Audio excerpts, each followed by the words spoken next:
Hey everyone, I'm Bill. I'm with Cali Moto TV. Welcome back to the channel and welcome back to A&S Motorcycles here in Sacramento, California.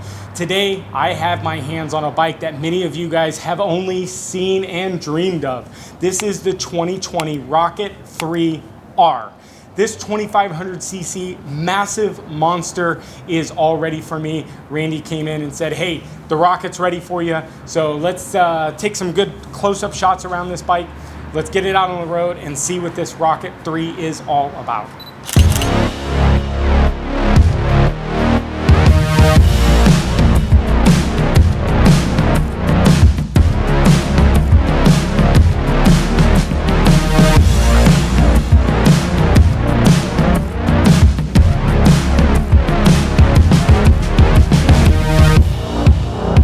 All right, guys, so we finally have our hands on the new Triumph Rocket 3, but today we do not, because this is Stuart's bike. This is the Rocket 3 GT. It has already been sold. It was a pre-order bike. So a little bit of difference between the R, which I'm on today, and the GT. GT foot pegs are up a little bit further, as you can see here. The tail has the backrest, and the bars are back a little bit further, so it's a little bit more of a cruiser style bike. So that's the new Rocket 3 GT. But today I really like it, and boy does it stir a view. This bike has been out here, and everybody that's come into the dealership has stopped and looked at this bike, including this couple here. So this is the new, brand new, fresh off the truck Rocket 3R, which just looks absolutely gorgeous. So you can see the foot pegs are back a little bit further and the bars are up a little bit closer. Of course, the backrest is not there, and just a little bit more sporty look. So let's get on this thing and fire this massive 2500cc bike up. So the Triumph, as you guys know, there's an ignition over here on the side, which you turn on, and then we've got our power on. The instrument cluster is just like the 1200. So, and Bogdan's on a beautiful R9T. She really likes the color scheme of this thing. She's like, if I want an old school bike, that would be it. All right, so oh boy. So I haven't been excited about this bike, really. I'll be honest. It wasn't anything that I cared to really ride until Randy rolled this thing out. And when he rolled this thing out, I was like, good golly, Miss Molly. All right. So first off, foot pegs are still up a little bit further forward. So I'm kind of in a full sitting position. Foot pegs are up a little bit high, so my knees are kind of a little bit high.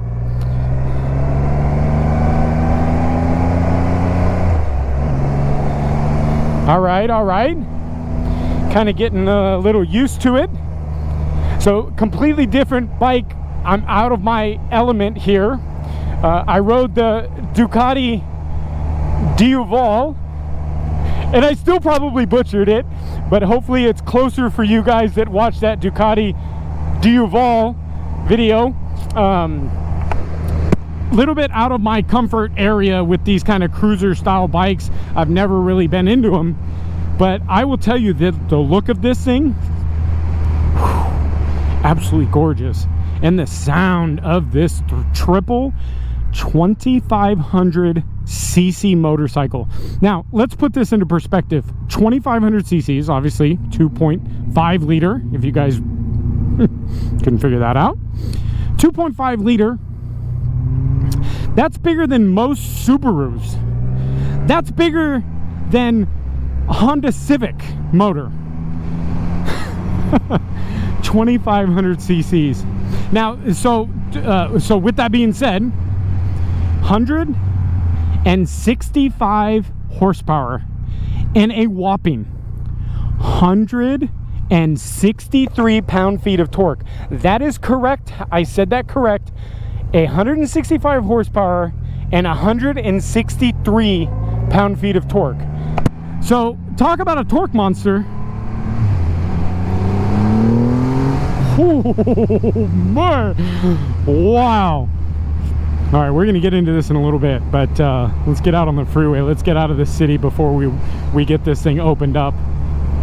So go over so let's talk about the seat. I like to talk about seat straight up. First impressions of the seat, pretty comfortable. It's a saddle style seat, so you've got the backup on the back, the little rest, so to speak, and then you're in a pretty tight saddle style. So in the groin area, so you men, it's a little tight, it's a little narrow. So when I'm sitting back all the way and my feet are relaxed, seat's super comfortable. But when I put my feet down to kind of stop, it does get a little bit tight. So seat's nice. It's not very wide. Maybe I got a big butt, but it's not very wide at all as far as from front to back.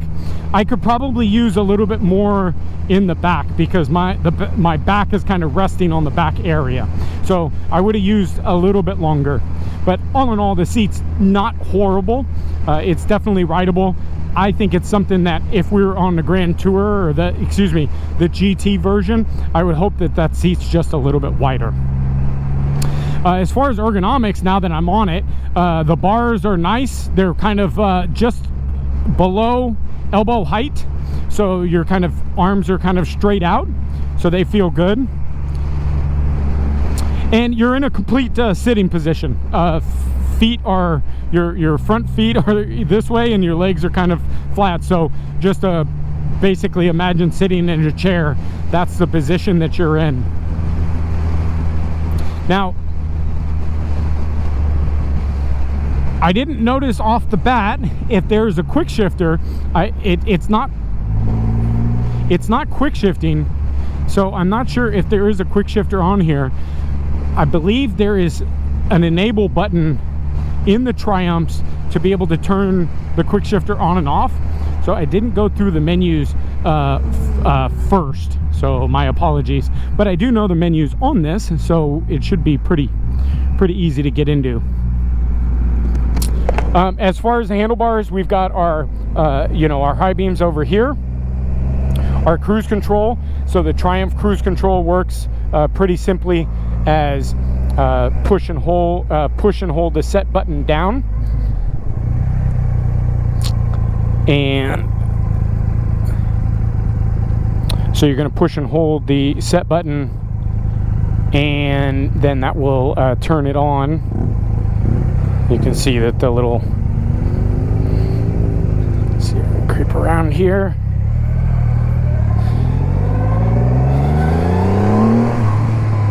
All right. Sorry for that short station break. All right, so cruise controls, we'll test that out in a little bit. Blinkers, and then our menu button here, which is going to take you through our mode button. So we've got our curvy road, and we can go up and down through the different modes. And then we've got our horn over here. Over here we've got our lock and unlock. So this is gonna, when you're stopping the bike, you can hit that lock button up there, and that will lock the steering column, I'm assuming. Wow, the shifting is pretty smooth. I mean, obviously using the clutch and everything, but so let's go menu, and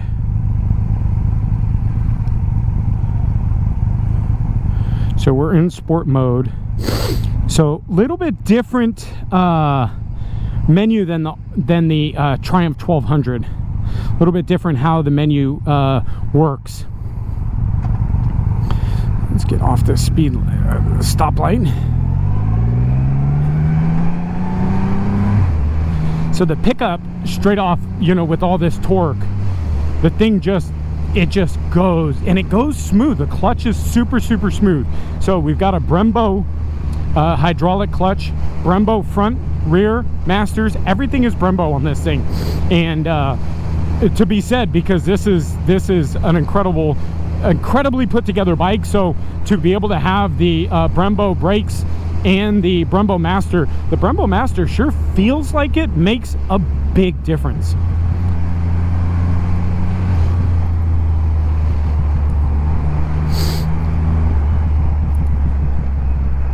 So I'm getting comfier and comfier on the riding position. And like I said, if you guys haven't been on a cruiser, I think when you first get on this thing, you're going to feel a little off. But once you get on it and you're on it for a few minutes, it definitely becomes more comfortable in the position that you're in. I kind of want to put my feet back a little bit further, but again, that's just a personal preference. Suspension, we are in a manual suspension with adjustable front and adjustable rear, compression and rebound up in the front. So they are manual. You can see them here. They are completely adjustable in the front. Maybe it would have been nice to throw on that electronic suspension, but there might be reasoning why we didn't. The forks on these are massive. So the tires are ginormous. And I know you guys will butcher me because I didn't do my math or didn't do my homework on exactly what size tires they are.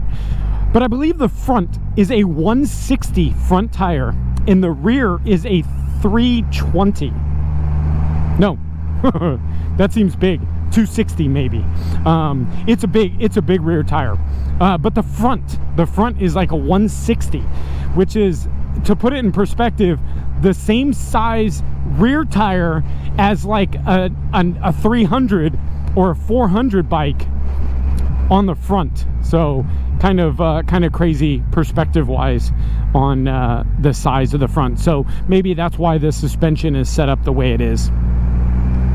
So the dual headlights up in the front, kind of a nice style. It kind of gives it that kind of that Triumph look. But I'm very happy that they gave it this TFT display. Very beautiful display. And if you guys haven't noticed, it is adjustable to an angles. So sometimes we get on these bikes, and if you guys watch some of my reviews, you guys will hear me complain about this. Gauge clusters like up like this, and I can't see it in the sun. So very nice that they made this thing adjustable. So into our home mode, we can go into our riding mode and our bike setup, trip, displays, and then restore defaults. We're in the rider, and let's go into sport mode.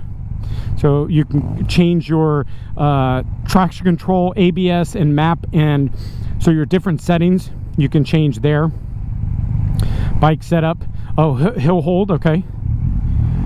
So it's got hill, kind of a hill start assist, which is nice. So let's try that out at the next stoplight. The hill start assist is very nice, even at just a slight incline. Pulling the brake real hard once and let it go, and it gauges the hill start assist. And one of the things that I've found on my Tiger 1200, that when I do the hill start assist, one of the things that I would probably rather do, instead of just letting off the clutch and going, which disengages it, it tends to bog down the clutch a little bit, is if you just grab that brake again, pull it and let it go, it disengages the clutch, or excuse me, the hill start brake. So generally what I do is I pull it and I engage it, and then right before I'm ready to take off, I'll pull it again and disengage it and then take off. So it's a little bit of a kind of a sequence, but that's what I've found works best for me on my Tiger 1200. Now, to put more size into perspective, this bike is twice the size of the motor as my Tiger 1200. 2,500 cc's. Crazy. But putting out about the same horsepower, 165, but the torque is where this thing just absolutely kills it. 163 pound-feet of torque, which is just stupid crazy. And I just got a bath from the people in front of me. Thanks for the showers, guys. All right, so we're gonna get out on our little highway back here, Roseville Road. So definitely not the tightest turner.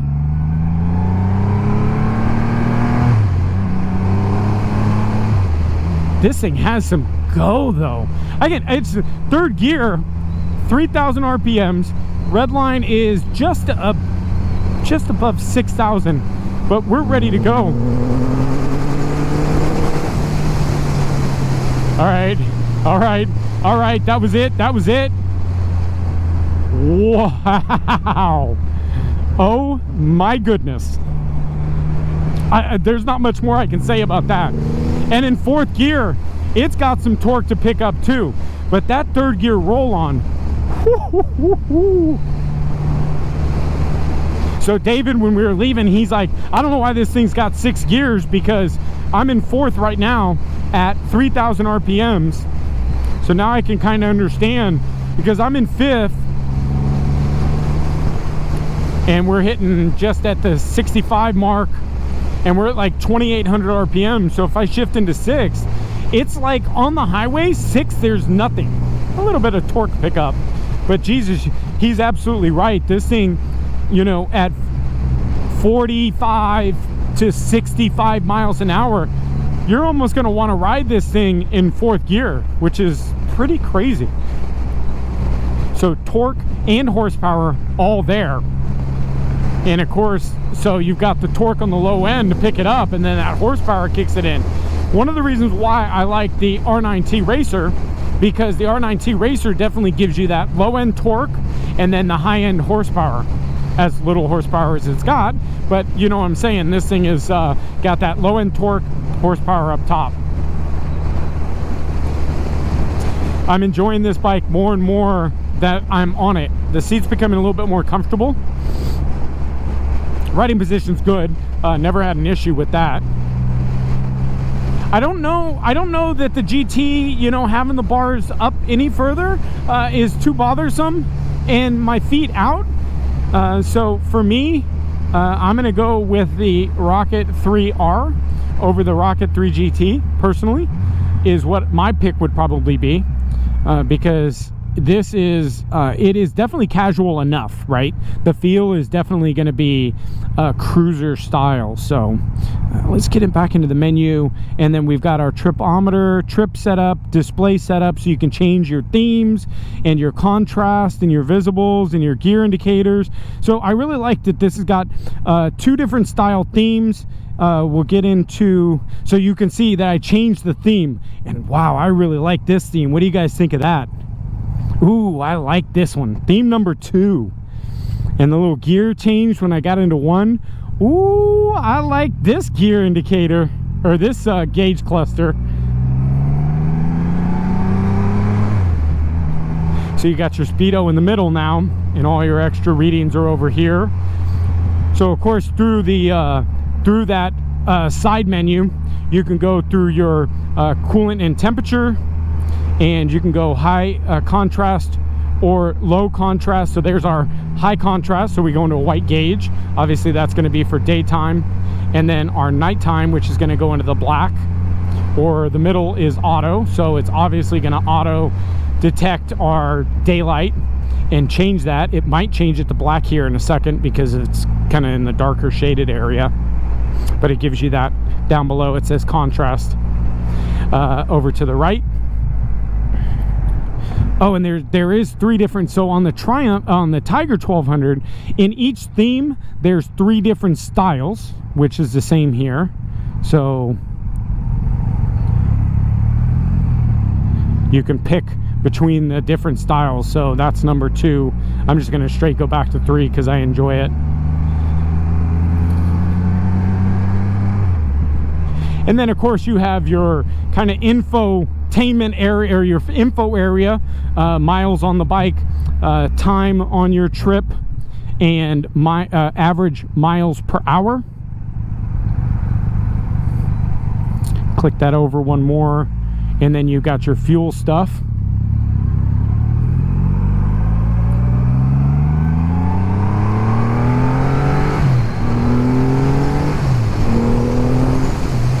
Oh my goodness.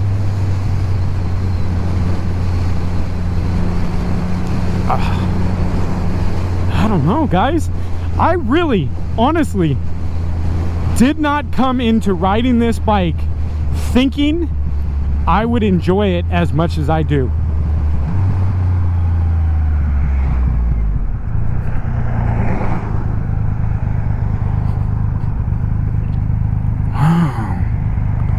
Wow. So you got your gas cap here with your locking gas cap. One of the things David also showed me is there's a little oil dipstick over here to check your oil.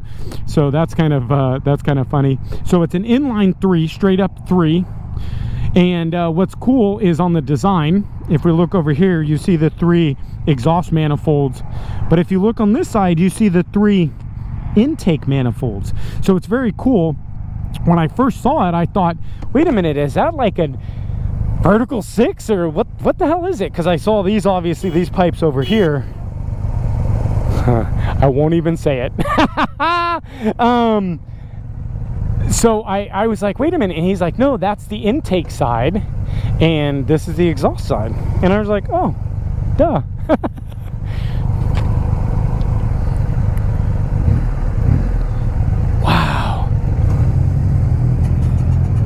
What a pleasant ride.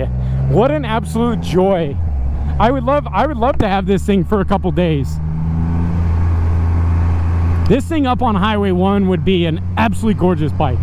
Absolutely beautiful.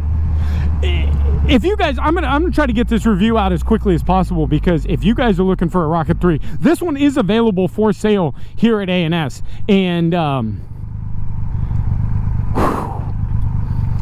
man, oh man, I'm gonna park it right here because I want to do a nice final walk around on this thing.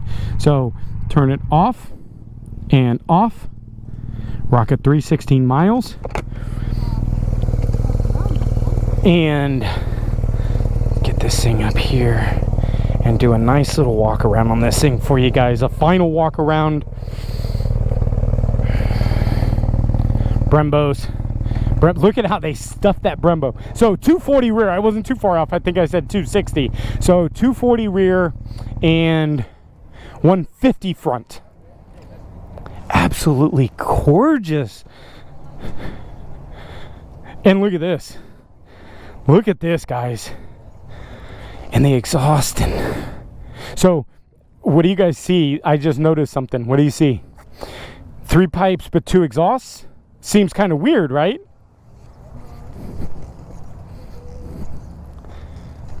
There's your 3rd exhaust pipe over here. That's wild. So it's got 3 exhaust pipes. Oh.